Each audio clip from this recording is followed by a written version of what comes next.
Bem, quero falar com você hoje sobre ser livre de preocupação. Sei com certeza que nenhum de nós precisa disso, certo? Alguém aqui precisa disso? Sabe, certamente há muito com que se preocupar no mundo de hoje. Honestamente, às vezes eu sinto que o mundo ficou tão louco que eu nem sei o que pensar.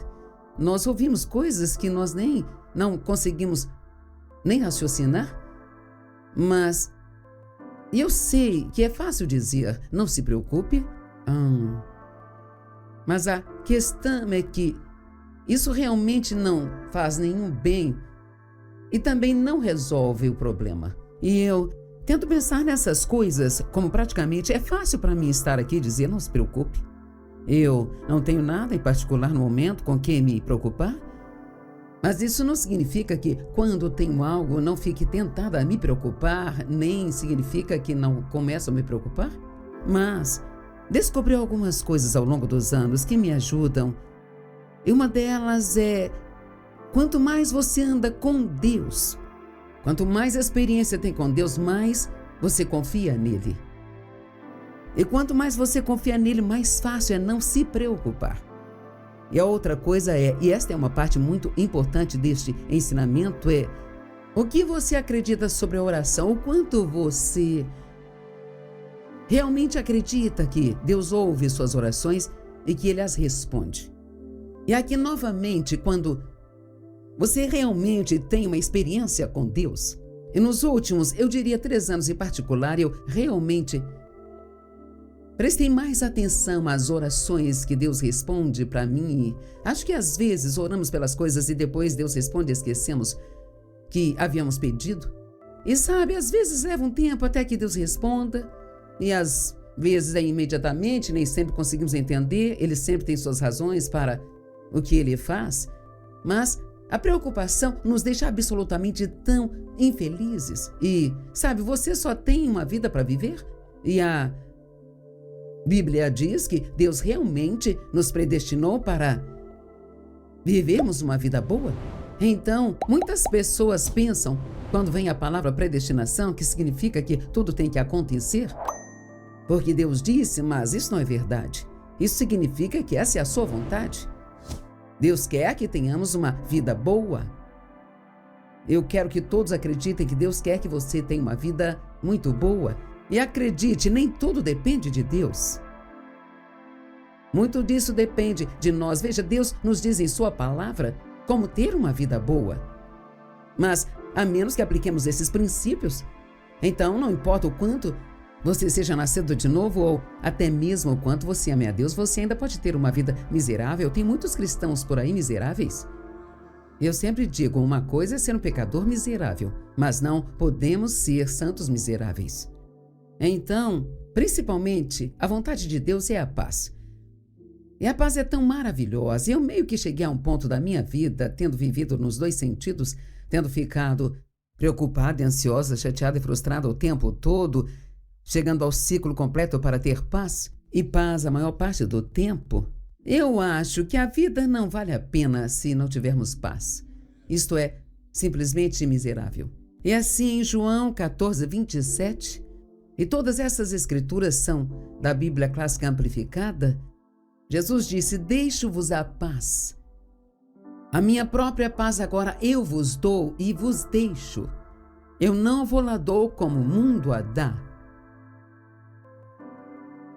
Ele fala sobre nos dar sua própria paz especial. Ele diz, não deixeis que o vosso coração se perturbe, nem que tenham medo. E então, a Bíblia Amplificada acrescenta, para tornar isso prático, parem de se deixarem ficarem agitados e perturbados, e não se permitam serem medrosos, intimidados, covardes e inquietos. Agora, a primeira coisa que muitas pessoas dizem dessa escritura é, não posso evitar. Ou, é muito difícil. E nós temos que realmente entender e crer que qualquer coisa que Deus nos diz para fazer, nós podemos fazer. Você pode ter que aprender a fazer, pode demorar a chegar lá, mas se você começar acreditando que é impossível, então nunca chegará, porque recebemos o que nós acreditamos. E se tiver uma promessa de Deus em sua palavra e não crermos nela, não a receberemos, porque ele diz: seja para você assim como você acredita. E assim eu acredito que deve haver uma forma de eu não me preocupar, não ter medo, não me frustrar, não me agitar. E assim uma das coisas que eu faço quando a preocupação bate na porta eu tenho uma conversa comigo mesma.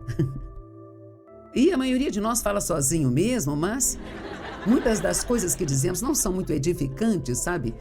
E eu, sinceramente, faço isso. Eu digo: ok, Joyce, você já rodeou essa montanha 100 vezes.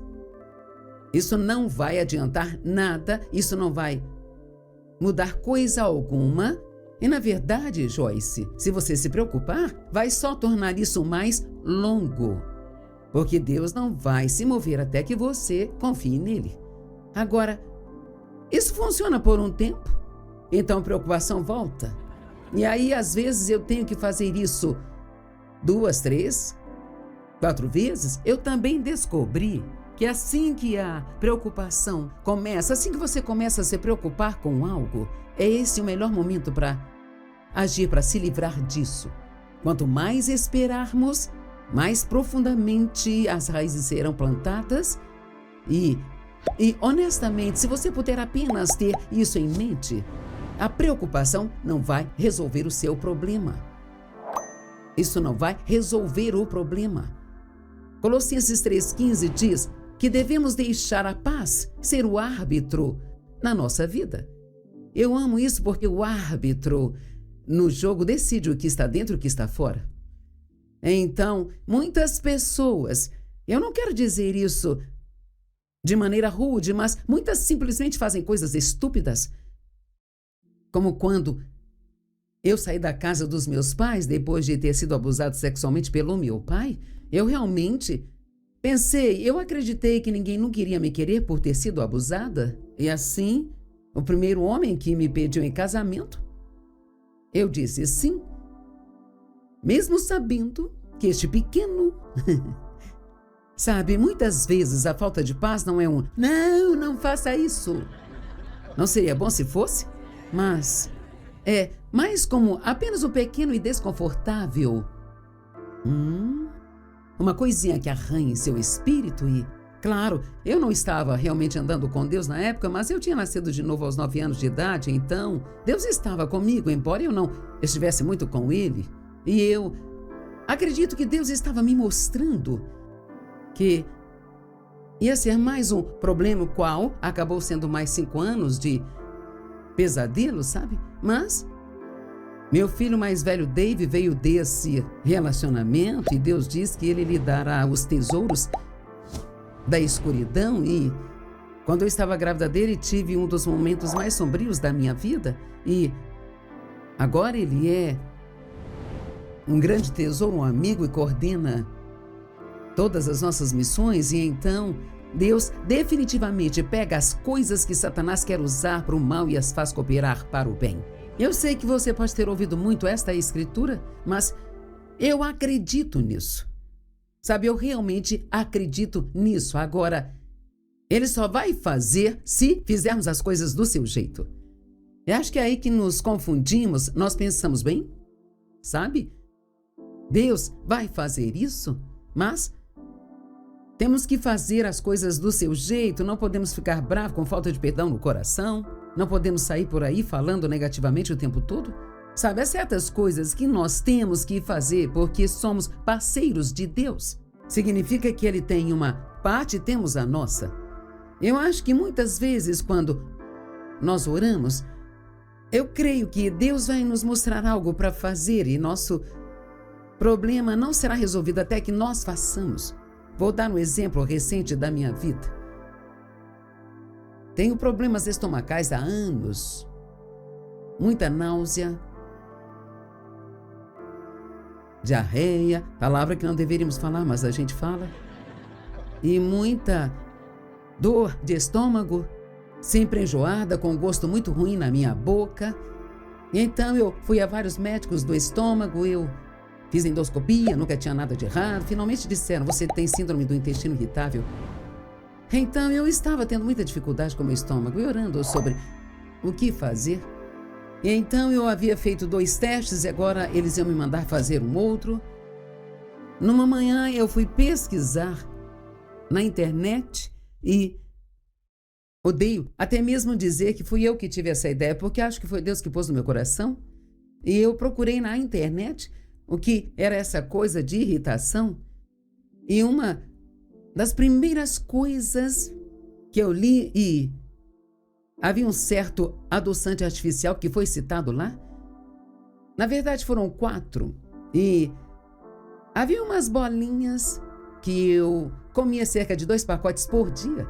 E o primeiro ingrediente era esse adoçante artificial em particular. E eu parei de usar essas balas e não tive nenhum problema de estômago desde então. Nenhum. Tem uma moça que trabalha aqui que teve uma enxaqueca debilitante por anos, absolutamente anos e anos, e era muita dor de cabeça. Ela estava tomando um remédio para isso que a deixava com os braços dormentes e ela teve que parar de tomar. E eu esqueci exatamente como isso surgiu, mas nós descobrimos que era um outro adoçante artificial. Eu não vou te dar os nomes porque eu não quero ter problemas aqui na televisão dando os nomes dessas coisas, mas sabe, algo que pode não incomodar a você, mas pode incomodar outra pessoa. E assim, graças a Deus pelos médicos, graças a Ele pela medicina, mas Jesus é quem nos cura.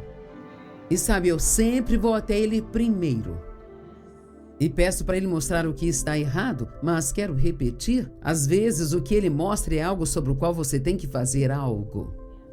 Ok? Então digamos que você esteja nervoso ou ansioso e eu não sei, talvez você esteja correndo para os médicos ansiosa, nervosa. E talvez Deus esteja apenas tentando lhe dizer que precisa desacelerar, que está fazendo coisas demais. Bem, até obedecemos a Deus, vamos continuar tendo o problema que nós temos. E a preocupação em particular causa muitos problemas de saúde. A preocupação excessiva pode causar úlceras, certamente pode causar ansiedade, nervosismo. Isso pode torná-lo muito difícil de se conviver. Se você se preocupa o tempo todo, isso o deixa rabugento, isso pode te impedir de dormir. E assim, não há nada de bom que a preocupação faça. Na verdade, a definição de preocupação, e é incrível que nos preocupemos, quando você ouve essa definição, diz aqui que a preocupação significa se atormentar com pensamentos perturbadores.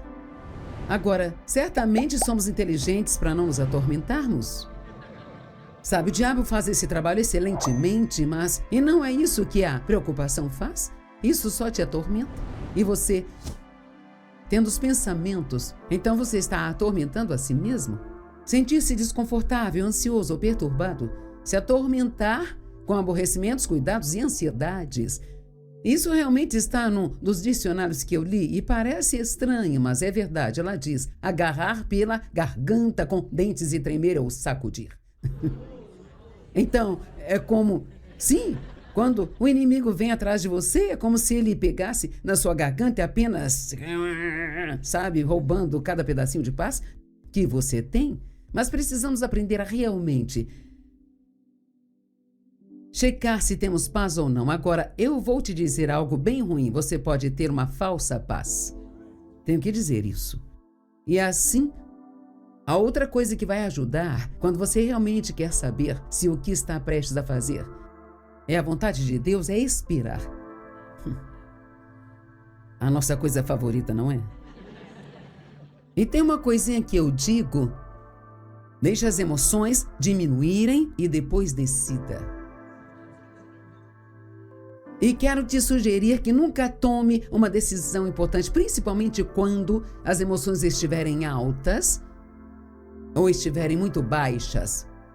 Bem, porque eu não posso tomar uma decisão se as emoções estiverem altas? Porque se você está todo animado, cara, achamos que podemos conquistar o mundo, posso fazer qualquer coisa.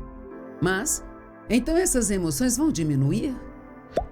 Então você pode não sentir mais como se você quisesse fazer o que diz que faria. E é por isso que nos colocamos em apuros. Dizemos que faremos as coisas e depois não seguimos e fazemos. E assim nós estamos operando numa falta de integridade, o que não é bom e pode abrir uma porta para o inimigo em nossas vidas. E assim, eu tomo decisões rapidamente. Talvez alguns de vocês demorem muito, mas eu não demoro bastante. Sabe, eu digo que eu vivo de intuição. E sabe agora, meu tipo de personalidade, eu não sou... Eu posso te mostrar isso nos livros. Geralmente estamos certos. Isso soa muito altivo e orgulhoso, mas geralmente eu só sei imediatamente o que devo ou não fazer, mas também já teve momentos, muitos deles, em que eu disse sim porque eu queria fazer. E assim, se é algo que você realmente quer fazer, você tem que ter um cuidado especial para tomar um tempo. Você nunca deve tomar uma decisão quando está realmente para baixo, porque quando está para cima você quer fazer tudo, e se está muito para baixo não quer fazer nada.